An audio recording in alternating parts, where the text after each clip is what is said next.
Well, good afternoon, everybody. This is Barry Odell with the Mammoth Spring Church of Christ YouTube channel. It is Monday afternoon, July 21st, 2025. It's been about a week and a half since we've been live. I had a gospel meeting in West Tennessee, so I took some time, obviously, some time off from my office. But it's good to be back. Sheila, good to see you. Thank you. Connie, good to see you. If you join on to the stream, say hello in the live chat, and I'll say it back to you. Give the video a thumbs up if you would, please. I would appreciate that. And of course, this YouTube link will be shared on our Facebook page, and then the audio is going to be loaded to our Podbean channel. So, back at it. Hello. Hey, Alabama. Good to see you. Appreciate you guys being on here today. As always, feel free to ask questions, make comments. Again, use the live chat. Once the live stream is over, I always leave the YouTube comment section open, both for these long form videos, but then also for the YouTube shorts that I do. Our Facebook our Facebook page is the same way.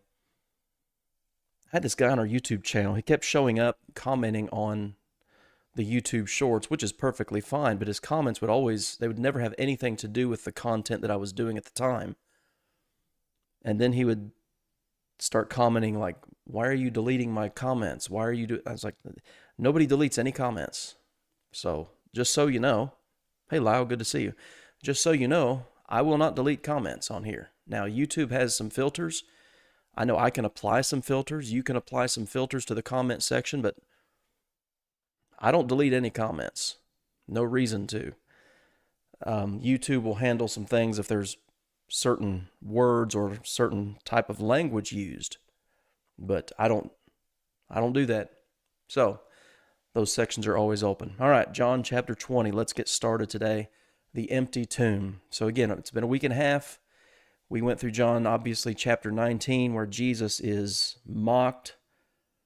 Pilate makes his decision, even though Pilate knows he is completely innocent. If you remember, Pilate says 3 times, and this is just in John's gospel. He says in 18:38, 19:4, and 19:6, I find no fault in him. To an extent, Pilate did what he could to release Jesus. Now, we also know, while saying that, we also know that Pilate ultimately did turn him over to the council. All right, I find no fault in him. You guys take him away. So let's see here. What verse is that? Yeah, John 19:16. He, Pilate, delivered him to them to be crucified. Then they took Jesus and led him away. So, it's pretty clear as to what happened here. Pilate could have let him go. He did not. And he let the Jewish leaders, the chief priests, the council, Sanhedrin, do what they would with Jesus. And they put him to death. They murdered him. Of course, he's betrayed, he's denied. All of that stuff we have covered. Now, just like with all of that, the trials, the beatings, the denials, all of those things, the empty tomb is the same way. We have 4 different accounts. Matthew and Mark are the shortest accounts. Matthew, when you get to Matthew chapter 28, I'll just turn over here in my personal Bible quickly. Basically, in regard to the empty tomb, you have 10 verses. Okay, because beginning in Matthew 28:11, you have the discussion between the soldiers and the leaders of it says Matthew 28:12, they assembled with the elders and consulted together. What are we going to do? His body's not there. So, really, Matthew 28:1 through 10, you get to Mark chapter 16, and it similarly is a shorter account. Let's see. It goes basically Mark 16, verses 1 to 14. And then when you get to Luke 24, and then John actually dedicates 2 chapters, John 20 and 21, those are your longer accounts. Connie says he was afraid of losing his position if the Jews complained about him. Absolutely. And that comes out as you read those 4 different accounts. So just like all of those things, we have 4 accounts with the discovery of the empty tomb and all of the things that transpire after that. We have 4 different accounts. Now, one thing I did this last night. I do a lot of reading at night when everybody else in the house is asleep. I'm not a morning person. I know a lot of guys get up really early and they do their stuff. That's just not me. I want to get up, get in the shower, and get to the office and just start working. I do a lot of reading and study at night. So what I did last night was I made 3 sections in the back of my Bible on one page of like breaking down the resurrection accounts. And that's very helpful because you can, if you have it all on one page right there in front of you, you can see, okay, for instance, all 4 of them record that this is early on the first day of the week, before sunrise, things like this. Matthew tells us that Mary Magdalene, the other Mary, and an angel were present. Mark tells us it was Mary Magdalene, Mary the mother of James, and Salome. Luke says Mary Magdalene, Joanna, Mary the mother of James, and other women, while John only mentions Mary Magdalene. So if you can do that somewhere in your Bible, if you like to make notes, have it all right there so you can glance at these parallels, because there are those who, biblical skeptics, and of course, certainly those who are skeptical of the miraculous, and in particular the resurrection from the dead. It's good to have all that information right in front of you so you don't have to be, turning back and forth from page to page. I'm going to try my best to focus, just to stay in John's account and deal with what he says, although I'm sure I will bring in some parallel stuff. All right. Now, the first day of the week, John 20 and verse 1, Mary went to the tomb early while it was still dark and saw that the stone had been taken away from the tomb. She ran and came to Simon Peter and to the other disciple whom Jesus loved. Of course, we know that is John. And said to them, they have taken away the Lord out of the tomb, and we do not know where they have laid him. So Mary's crying in all of this. We read that here and in other accounts. John 20 and verse 12, she stood outside the tomb and wept. Well, the question is, and of course it's answered as you read through the text in order,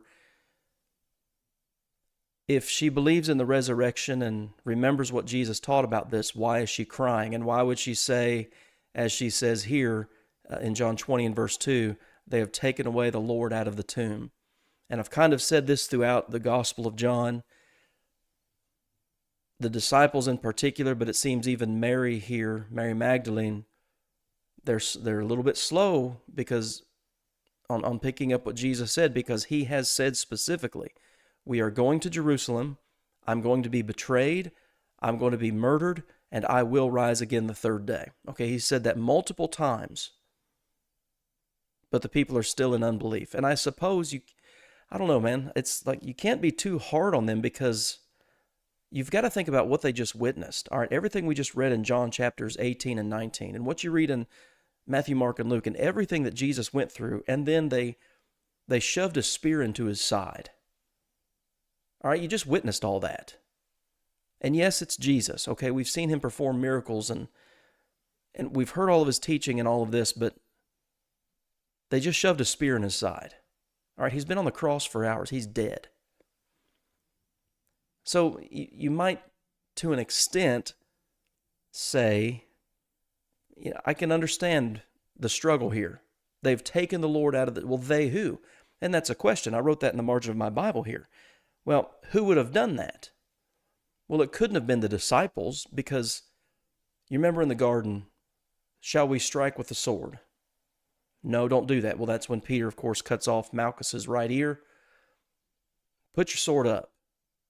So it's not only that, but you read Matthew's account, and the Romans seal the tomb and set a guard. They post up on the tomb. The disciples are not going to go there and fight, risking their lives just to take the body. Number one.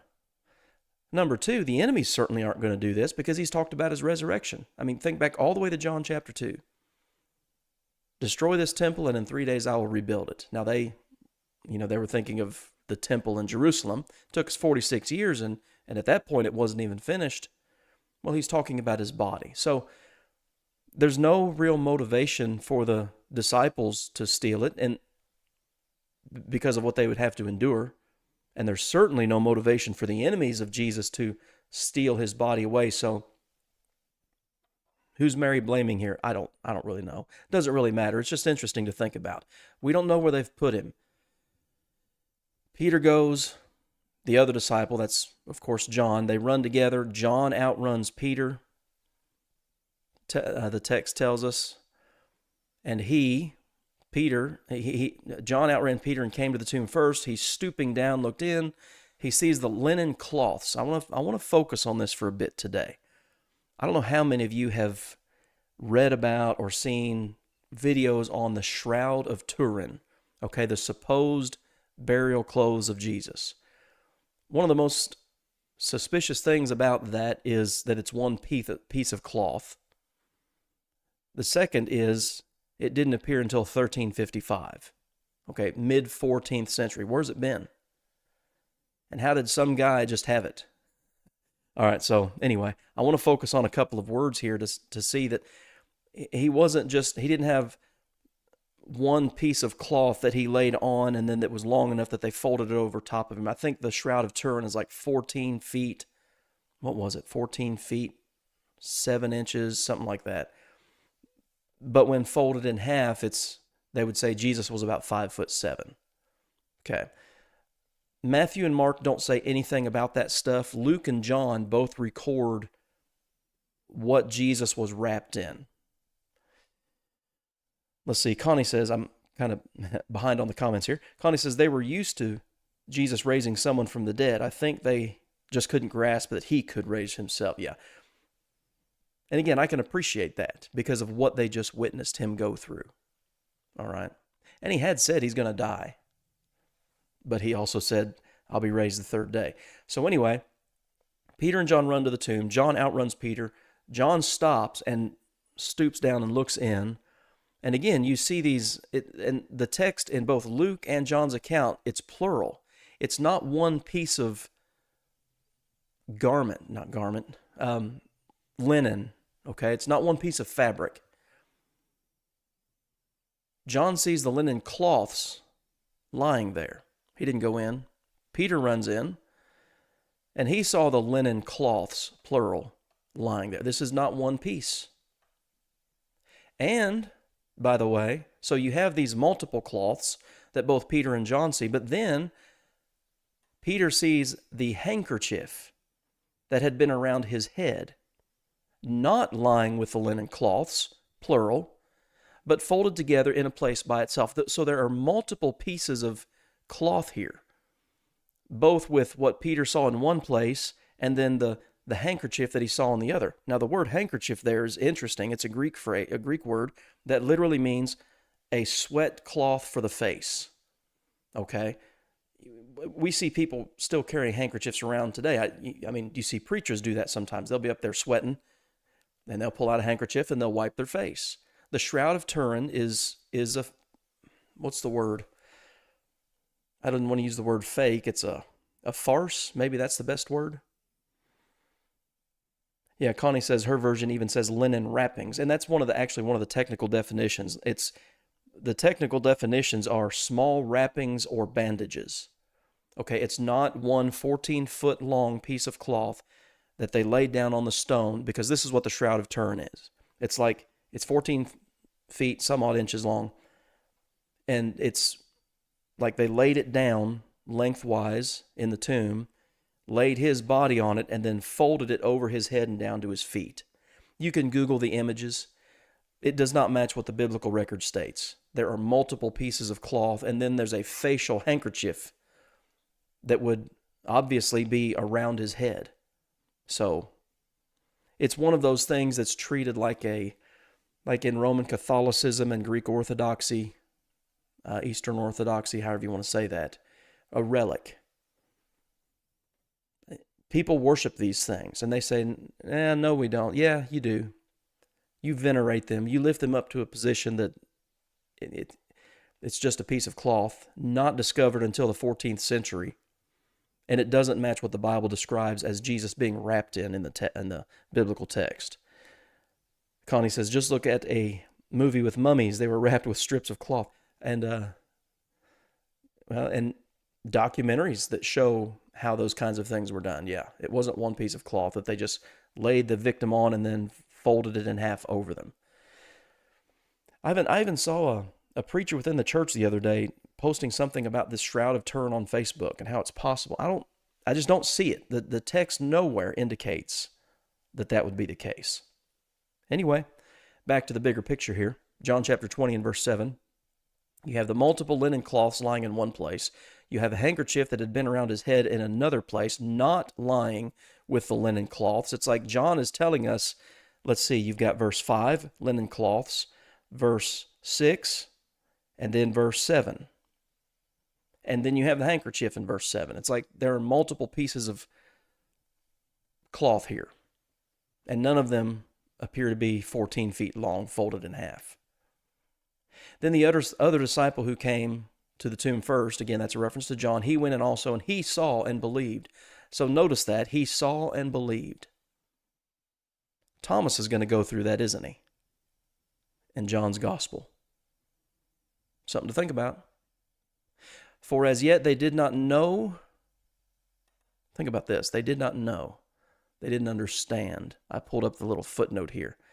For as up to this point in time, they did not understand the scripture that he must rise again from the dead. Now, this could be a reference to the Psalms.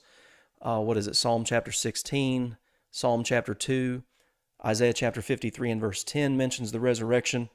He would prolong his days. It wasn't until this point in time that it clicks. Because again, you go all the way back to Matthew chapter 16. Jesus has just promised, I'll build my church. And starting in Matthew 16:21, he tells them, we're going to Jerusalem, I'm going to be betrayed and murdered and rise again the third day. And that's when Peter pulled him aside and rebuked him for saying such. Now they get it. All right, he's not here, but all this stuff that he was wrapped in, it's here. And this is interesting. I don't know why it's interesting. It just is to me. They went home. Okay? But Mary's still there. Verse 11. She stood outside the tomb weeping, and as she wept, she stooped down and looked into the tomb. Okay, so the disciples are gone, Peter and John. She's there, so far as John records, by herself. She saw two angels in white sitting, one at the head and the other at the feet where the body of Jesus had lain. Why are you weeping? You know, this is where, Luke's gospel that says, why do you seek the living with the dead? But notice again here, they have taken away my Lord, and I do not know where they have laid him. The disciples saw the linen wrappings, bandages, and the face handkerchief, and they believed and went home. Mary's still wondering where the body is. Now, when she said this, she turned around and saw Jesus. She saw Jesus standing there, but she didn't know it was Jesus. And that's interesting too, because this happens more than once after his resurrection.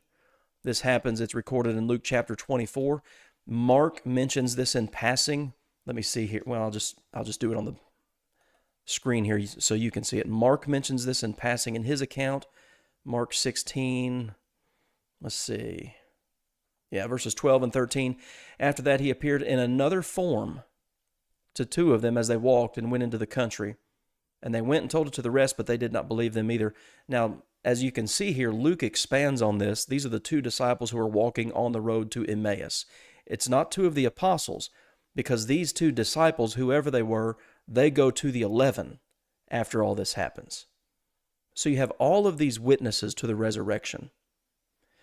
So my point here is, Mary's outside the tomb.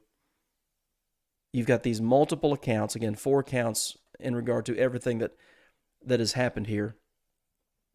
She didn't know it was Jesus. Those disciples on the road to Emmaus didn't know it was Jesus. John is going, and we'll get into this tomorrow, Lord willing, the rest of John chapter 20. The disciples are in a room with the door closed, and he appears in their midst. John chapter 21, though, tells us that he's able to eat breakfast. Thomas touches him. So he has a body, but it's different. And there are multiple times where people who saw him did not recognize him. That's so interesting to me. Paul refers to the resurrection in 1 Corinthians 15 as a mystery.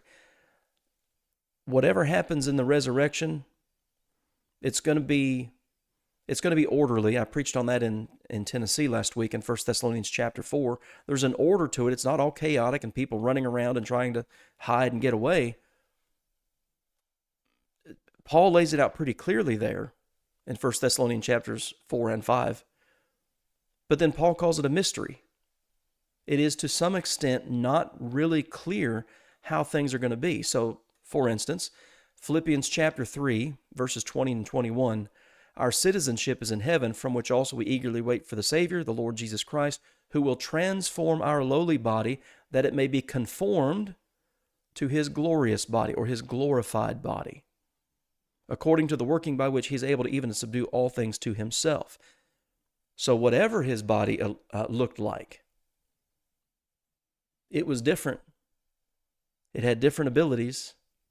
John, the Apostle John, who outran Peter to the tomb, this is an important passage too in regard to the resurrection.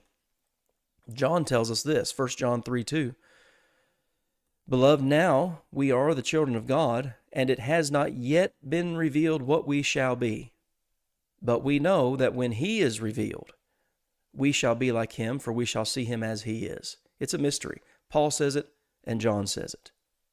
It's not yet been revealed. That's what a mystery is. Something that's not yet been revealed. Hey, David. David says, Christianity is based on a love relationship with a person. That should be our motivation. If you love me, you will keep my commandments. I believe somebody said that one time. Connie says, I heard it said that what Jesus' body was will be what ours will be at his return. Yeah, and again, that's 1 John 3:2, Philippians 3, 20 and 21. Our lowly body will be made to look like his glorified body. So back to John chapter 20. Mary is there by her, so far as John records it. And again, Matthew, Mark, and Luke record other details, but she didn't recognize him. Well, why are you crying? Who you seek? Well, she thought it was the gardener. I mean, how much time did she spend with Jesus? I don't know, but she knew Jesus. She thought it was the gardener. Sir, if you have carried him away, tell me where you've laid him, and I'll take him away. I'll take care of his body. And this is so interesting here. Mary. And when he said that, she turned and said to him, Rabboni, that is to say, teacher. And according to, you see different words. You see rabbi, now this is rabboni. What I was doing some digging on that word, because it is different than what we're used to seeing. This is like a higher stage of rabbi. This is like great teacher, wonderful teacher. It took one word. Again, how all this worked, I don't know. She turned around, she looked at him, she talks to him, didn't know who he was, until he said, Mary. And then she knew. Look what happens now. Jesus said to her, do not cling to me. Now, if I'm not mistaken, I'm going to look up something here in my Bible app. Where are we at? John chapter 20 and verse 17. This word for do not cling to me. Give me just a second here. The King James says, do not touch me.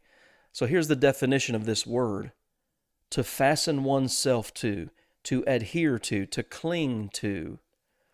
It can mean to touch, to take hold of someone, to attach oneself to someone. So it's an interesting word. He's not just saying, you can't touch me. I think the idea is here, you can't keep me here, Mary. Don't try to keep me here. Why? For I have not yet ascended to my Father, but go to my brethren and say to them, I am ascending to my Father and your Father, and to my God and your God. Now we learn also that he is going to Galilee. We learn, different details from different writers, which makes perfect sense. There aren't any contradictions. It's just, if there were four of us recording something that had happened, we'd all write different details. We would remember different details and emphasize certain things. That's the exact same thing that we have here. These individuals, writing by the inspiration of the Holy Spirit, maintained their personality in writing. They didn't become robots. So anyway, you can't hold me here. I've not yet ascended to the Father, but that's where I'm going. Mary Magdalene came and told the disciples that she had seen the Lord and that he had spoken these things to her. Now we know initially, I think, let me see here. I think this is in Mark's account. Mark 16.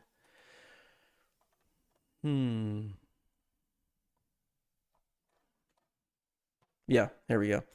Mark chapter 16, verse 9. Now, when he arose early on the first day of the week, he appeared first to Mary Magdalene, out of whom he had cast 7 demons. She went and told those who had been with him, as they mourned and wept. And that's what we just read in John's account. When they heard that he was alive and had been seen, they did not believe. They did not believe. Now, that's getting ready to change. Mark's gospel also records he later appeared to the 11 as they sat at the table, and he rebuked them for their unbelief and hardness of heart because they didn't believe somebody else's testimony. See, that's an interesting thought there. I guess we'll kind of wind it down here for today. Jesus rebukes people because they didn't believe what somebody else said that was true. So we can depend on other people. Depend's not the right word, but we can rely on people who are telling us the truth. Some people are so skeptical, so cynical, that they don't trust anybody about anything. Well, Jesus rebuked his disciples because they did not believe those who had seen him after he had been risen, or after he had risen. David says, after 40 days with many infallible proofs. Yeah, good point, David. So that's a reference to, I'll just click over there, Acts chapter 1. I think it's about verse 3. Yeah, he had given commandments to his apostles, whom he had chosen, to whom he also presented himself alive after his suffering by many infallible proofs, being seen by them for 40 days.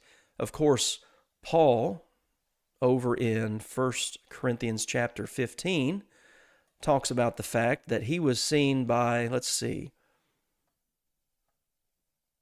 Peter, and then the 12, and then by over 500 brethren at once, of whom the greater part are still alive, some have died. He was then seen by James and all the apostles, and last of all, he was seen by me. So you have a minimum of 513 witnesses here, 514. Then you have all the women who were at the tomb.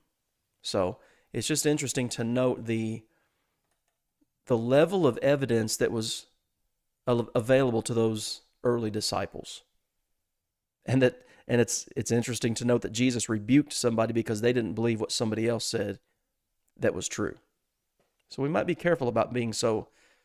There's nothing wrong with being, what would you say, not skeptical, but it's kind of like the Bereans in Acts 17. They searched the scriptures daily, whether those things were so. That's not a bad thing.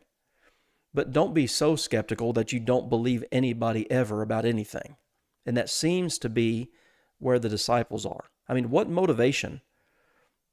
Why would Mary go lie to them? Why wouldn't they believe her? I don't know. All right, guys, that's it for today.